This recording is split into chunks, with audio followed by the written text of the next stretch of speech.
হে আল্লাহ, তোমার কাছে আমি বিচার দিলাম, এই মহিলা যেভাবে প্রকাশ্যে রাস্তায় কোরআন আগুন ধরিয়ে দিচ্ছে, তুমি তার বিচার দুনিয়ার বুকেই করবা।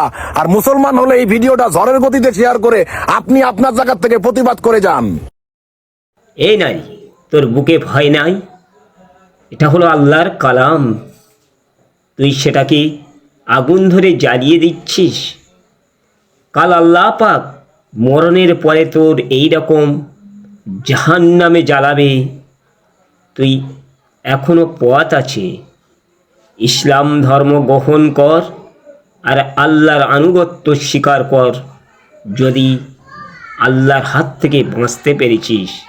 দুনিয়ার মানুষ অনেক অপরাধ করে, কিন্তু আল্লাহর কালামকে বা আল্লাহকে, আল্লাহর নবীকে, ফেরেশতাদের কেউ অসম্মান করে না।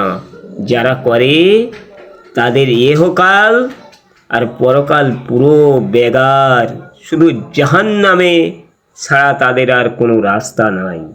আমরা কেউ এরকম ভুল কাজ করিব না। ভিডিওটা বেশি বেশি শেয়ার করিতে থাকো।